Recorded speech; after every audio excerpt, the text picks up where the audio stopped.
Bismillahirrahmanirrahim.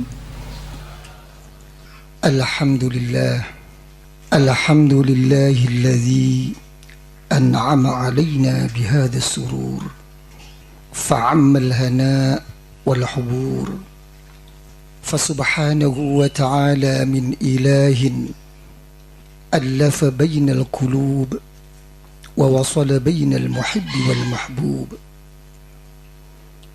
Wassalatu wassalamu ala sayyidina wa habibina wa syafi'ina wa qurrati a'yunina wa maulana Muhammadin habibil mahbub syafil ilali wa mufarrijil kurub wa ala alihi wa ashabihi atibba'il qulub. Amma ba'du. Para habaib, para masyayikh, para kiai-kiai, para asatidz yang saya muliakan, para hadirin hadirat yang saya muliakan. Pertama kali saya panjatkan syukur kehadirat Allah Subhanahu wa taala. Alhamdulillah, alhamdulillah wa syukrulillah.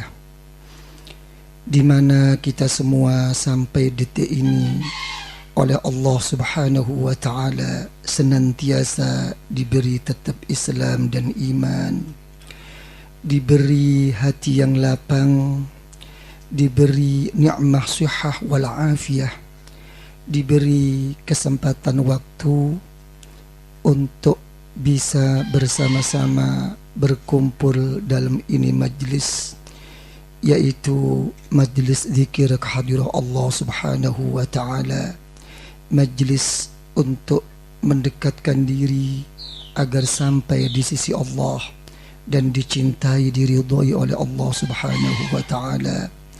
Bersamaan dengan itu, dengan majlis Hadratin Nabawiyah fi zikri maulidi khairil bariyah Muhammadin sallallahu alaihi wa alihi wasallam, sekaligus majlis kirim doa kepada segenap guru-guru kita dan pada segenap kedua orang tua kita dan segenap arwahil muslimina wal muslimat wal mu'minina wal mu'minat al ahya'i minhum wal amwat fi jami'il jihad.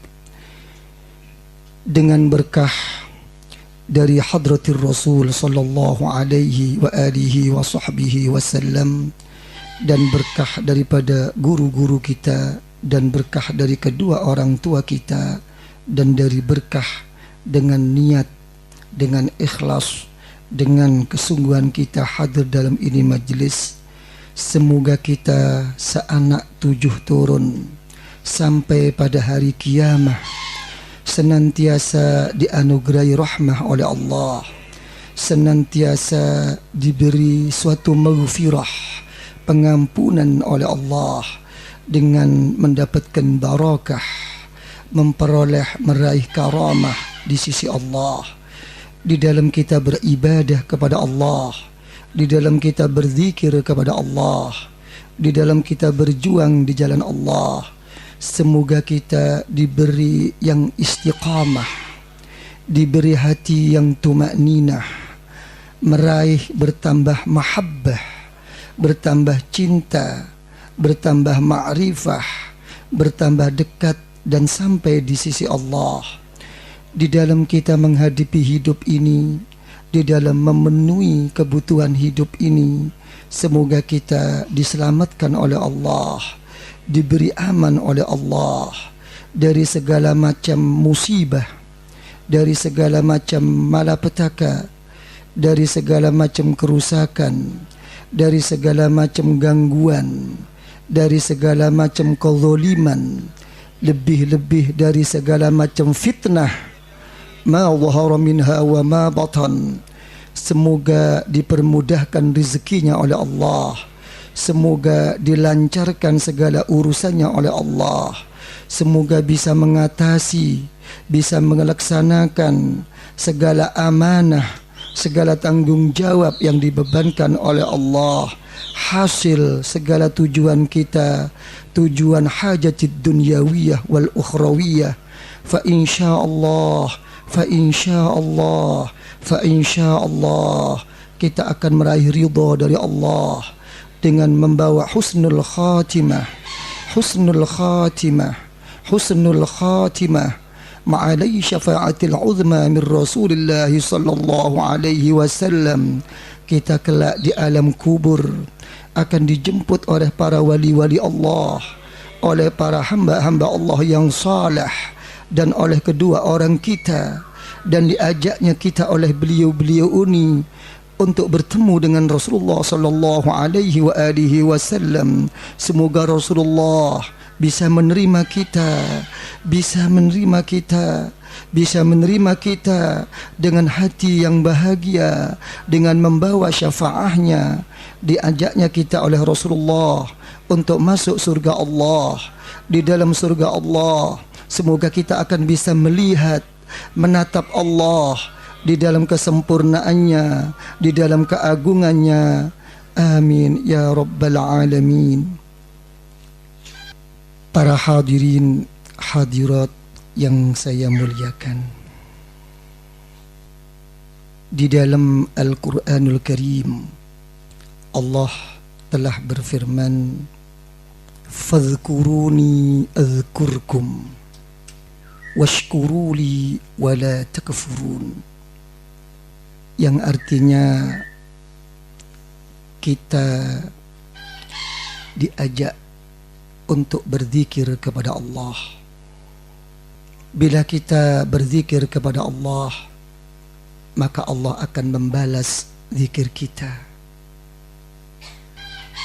Terserah kita bagaimana kita pada saat berzikir kepada Allah.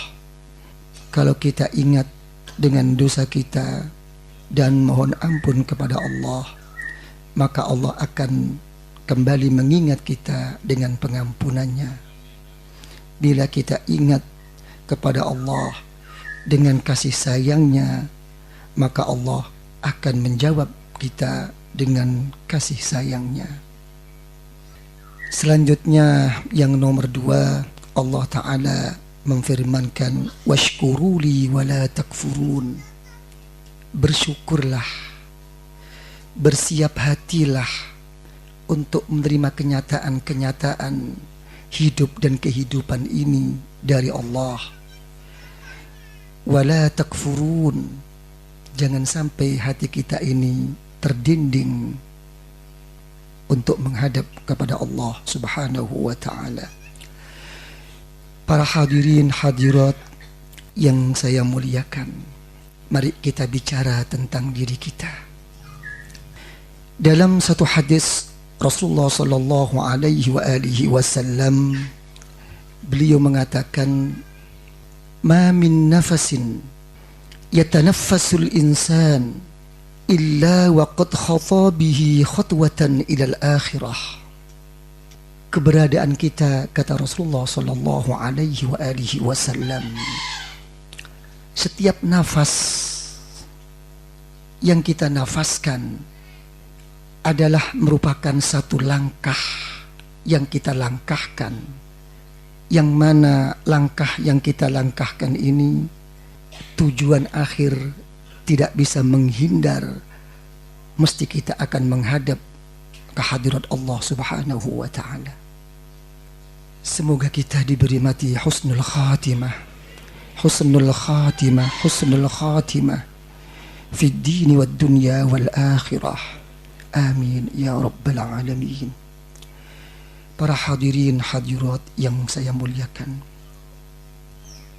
dalam satu hadis riwayat Imam At-Tabarani wa Ibnu Jarir dari sahabat Abdurrahman bin Sahal bin Hunayf radhiyallahu an, pada saat Rasulullah sallallahu alaihi wa alihi wasallam lagi duduk-duduk di dalam rumahnya, maka turun ayat dari Allah Subhanahu wa ta'ala, yang mana dalam ayat tadi Allah Ta'ala berfirman, wasbir nafsaka ma'al ladzina yad'una rabbahum bil ghadati wal 'ashi yuriduna wajha.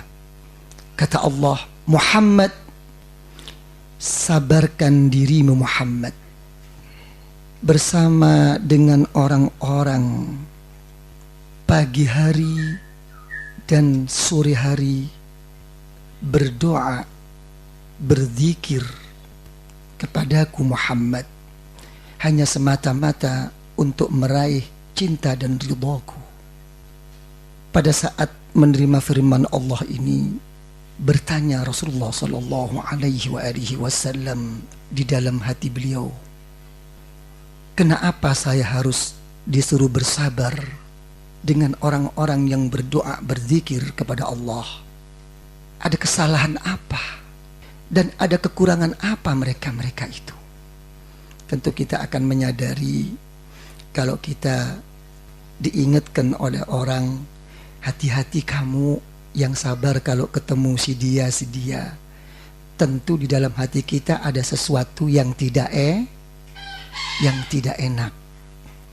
Maka keluar Rasulullah sallallahu alaihi wasallam. Dia mencari sahabat-sahabatnya. Beliau mencari kumpulan-kumpulan sahabatnya di setiap rumah-rumah. Maka di situ Rasulullah sallallahu alaihi wasallam menemukan kumpulan sahabat alladzina yadhkuruna Allah Ta'ala. Dia berzikir kepada Allah. Maka di situ Rasulullah ikut berkumpul di dalamnya. Begitu sudah berkumpul, Rasulullah yaltafit yaminan wa shimalan. Dia lihat semua sahabatnya oleh Rasulullah. Ada apa mereka-mereka ini? Begitu berpaling Rasulullah, dilihatnya mereka-mereka itu. Faminhum sasirur ra's. Rambutnya tidak karuan. Rambutnya tidak tersisir dengan rapi. Mungkin karena tidak mampunya, atau mungkin karena terburunya. Begitu berpaling lagi Rasulullah, dilihatnya lagi wadhsaubil wahid. Dia lihat sahabat ini selalu ikut berkumpul berzikir kepada Allah, tapi dia tidak pernah berganti baju. Hanya baju itu satu-satunya, karena tidak mampunya dia. Berpaling Rasulullah sallallahu alaihi wasallam, dilihatnya lagi wajaful jilid. Dilihatnya begitu keras dan kasarnya tangannya, karena dari susahnya untuk memenuhi kehidupan dan hidupnya di dalam dunia ini. Menangis Rasulullah. Satu sisi Rasulullah menangis dengan sedih. Sisi yang lain Rasulullah menangis dengan rasa haru, senang dan bangga dengan umatnya. Terlontar dari mulut Rasulullah sallallahu alaihi wasallam suatu pujian kepada Allah. Alhamdulillahilladzi ja'ala fi ummati man amarani an asbura nafsi ma'ahum. Ya Allah, segala puji bagimu ya Allah. Engkau telah menjadikan umatku ya Allah begitu susah, begitu menderitanya di dalam hidup dan kehidupan ini, tapi masih menyempatkan diri untuk berkumpul-kumpul berzikir kepadamu ya Allah. Dan saya juga memuji syukur kepadamu ya Allah. Aku juga engkau perintahkan ya Allah untuk dengan lapang hati, untuk dengan senang hati, untuk dengan sabar hati, agar berkumpul-kumpul dengan mereka. Sadaqallahul azim wa sadaqa rasuluhun nabiyul habibul karim. Inilah majelis kita. Dalam satu hadis Rasulullah sallallahu alaihi wasallam bersabda, "Idza marartum biriyadil jannah fartahu ay faghtanimu." Kalau kamu itu melewati satu taman di salah satu taman surga di dunia ini, ambillah satu kesempatan. Jangan kau biarkan tersia-sia, kau tidak bisa mengambil keuntungan di dalamnya. Bertanya sahabat, "Wa ma riyadul jannah ya Rasulullah?" Apa taman surga di dunia ini? Maka dijawab oleh Rasulullah SAW, hilakud dzikr, mau berkumpul, mau bersama-sama untuk berzikir kepada Allah, untuk berzikir. Sekarang saya mau menanyakan, jangan bertanya apa yang di dalam hati secara zahir saja. Kira-kira lisan kita itu kalau diajak berzikir kepada Allah yang banyak itu berat apa tidak? Berat. Terus yang banyak, apakah lisan kita itu lebih mudah, lebih gampang untuk membicarakan sesuatu yang tidak artinya di sisi Allah? Yang nomor 2, selalu berat tidak diri kita ini untuk diajak kebaikan kepada Allah? Berat apa tidak? Berat. Semua serba berat. Akhir dari keberatan itu sendiri adalah pikiran kita begitu terbuntu, begitu tersumbat untuk berpikir, memikirkan sesuatu yang mana menjadi baik dan baiknya untuk kita dan diridhoi oleh Allah. Terlepas itu orang alim, terlepas itu apa orang bodoh, apa dia tuh orang yang kurang ibadah, apa banyak ibadah, banyak di dalam masalah ini memikirkan apa yang menjadi baiknya untuk dirinya.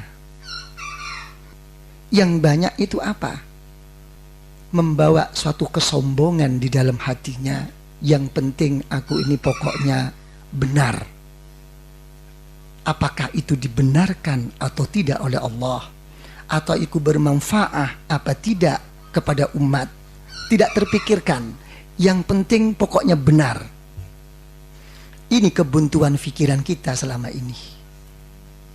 Apa baiknya? Dan bagaimana jadi baiknya?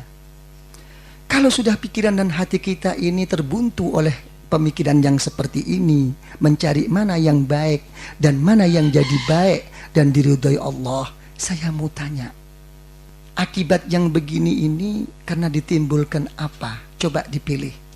Apa karena ditimbulkan banyaknya dosa kita kepada Allah, atau karena banyak timbulnya rasa munafik di dalam diri kita terhadap Allah, lebih-lebih terhadap sesama manusia?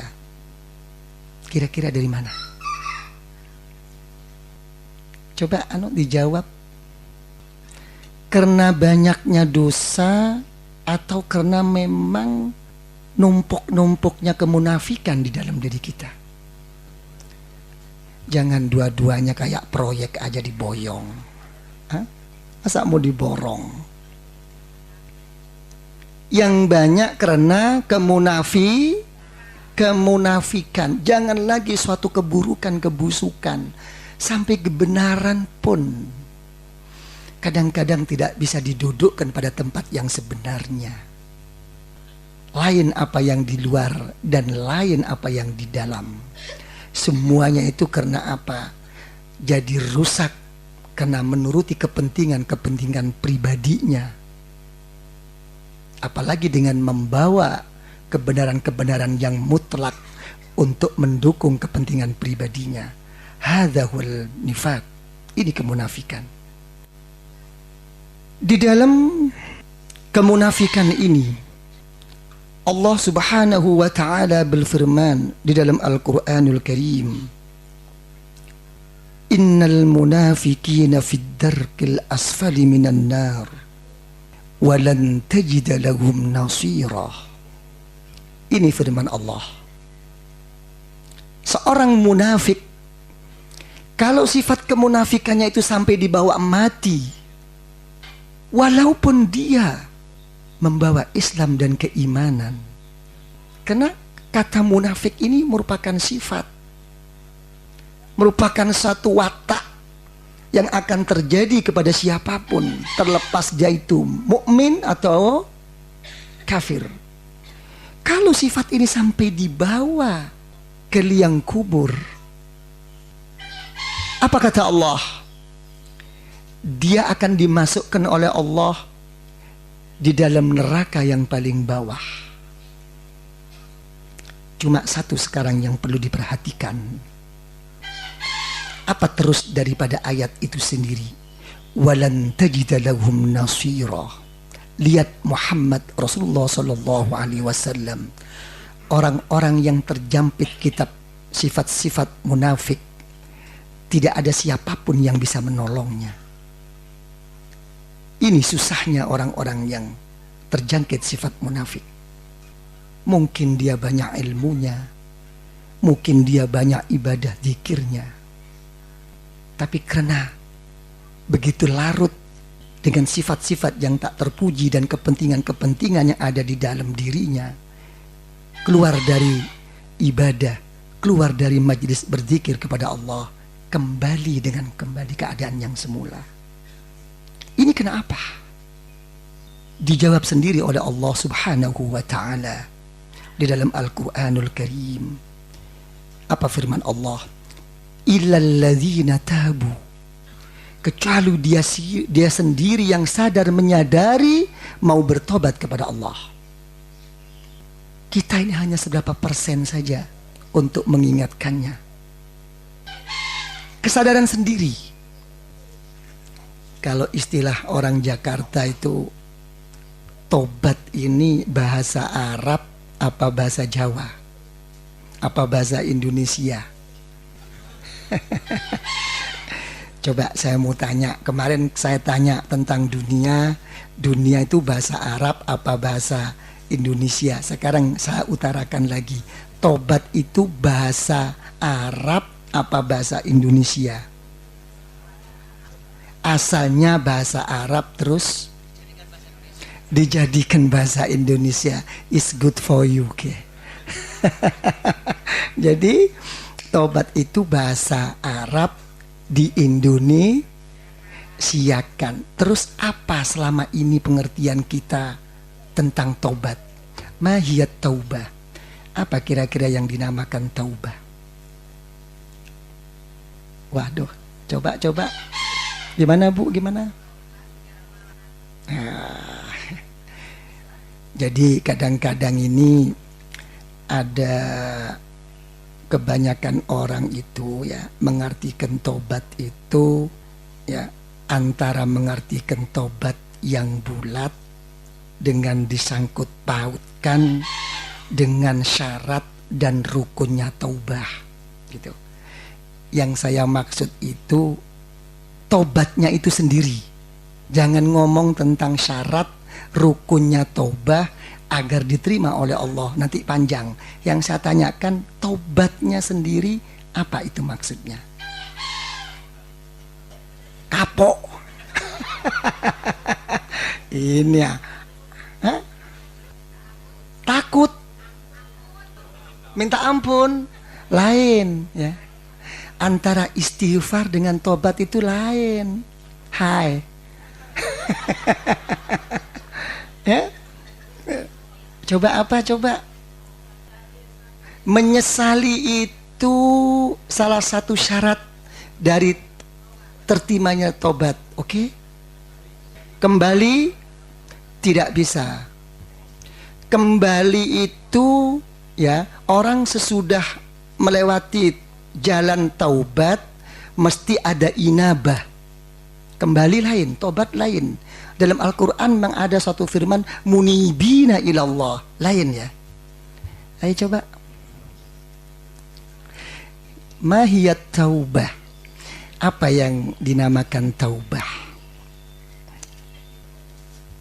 Para hadirin hadirat yang saya muliakan ya.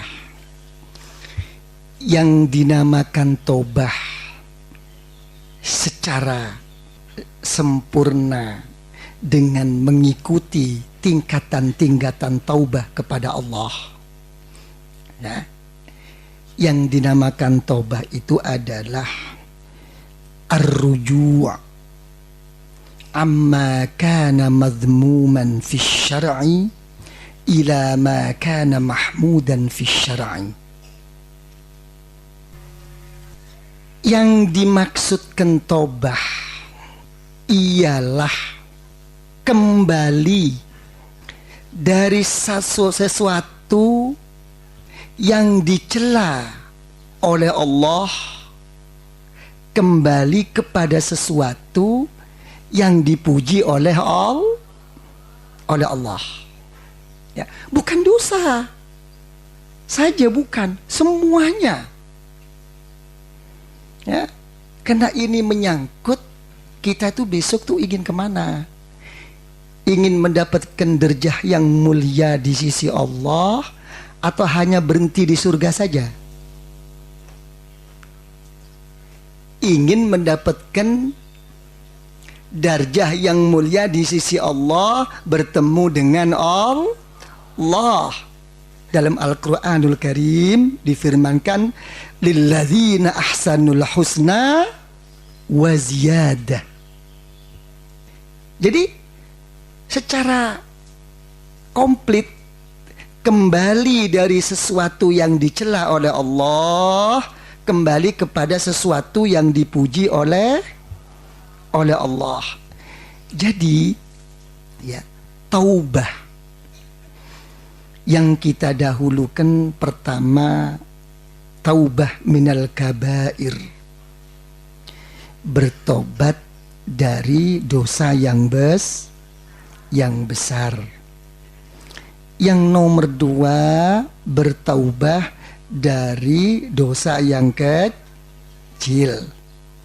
Yang nomor tiga, taubah dari apa yang dimakruhkan oleh Allah. Wah, ini yang suka merokok susah ini. Ini banyak yang merokok apa tidak? Nah, ini kira-kira mau tobat apa enggak? Jangan, hati-hati ya. Kadang-kadang ahli hisab ini, ahli ruku'. Kadang-kadang ahli ruku' ini ya, untuk mempertahankan diri ya, selalu ngomong makruh aja kok. Betul apa tidak? Emangnya gua pikirin, ya kan? Bukan makruhnya, bukan masalah makruhnya ya. Ini yang jadi masalah itu kalau orang-orang waliyun min auliyaillah, orang yang dekat kepada Allah, yang jadi masalahnya itu apa? Baunya. Ngerti? Jangan lagi rokok, petai, bawang merah, bawang putih, itu banyak manfaatnya ya di dalam pengobatan. Tapi karena baunya, malaikat itu nggak mau deket. Makanya kalau mau sembahyang, mau zikir ya, apalagi Al-Imam Abu Yazid Al-Bustami radhiyallahu an, kalau mau sembahyang berzikir kepada Allah, dia ambil air mawar, dia kumur. Tahu? Jadi kalau ini bawa bau rokok ya, malaikat itu menjauh. Ya dicatat, ini sembahyang zuhur, tapi dari sana malaikat bau ya, ini masalah bau, bukan masalah hukum makruh. Gimana kira-kira? Tobat. Ya susah, tobat rokok itu susah. Kadang-kadang kalau puasa yang buka pertama rokok. ya, air rokok. Sudah. Ya, jadi paham ya. Jadi dalam hal ini semua apa? Secara ringkas kita ini ingin jadi orang ahlu la ilaha illallah, la ilaha illallah, la ilaha illallah. Fa insyaallah dengan berkah dan rahasia nur daripada Fatihah dan berkah daripada nur-nur rahasia-rahasia Rasulullah sallallahu alaihi wasallam dan guru-guru kita dan kedua orang tua kita, fa insyaallah semoga apa yang kita sampaikan ini bermanfaat fid dini wad dunya wal akhirah, dan akan membuka hati kita dan akan menuntun hati kita mendapatkan taufik hidayah dari Allah Subhanahu wa taala dengan membawa ridho dari Allah disertai husnul khatimah, husnul khatimah, husnul khatimah في الدين والدنيا والآخرة آمين يا رب العالمين بحق وسر ونور الفاتحة.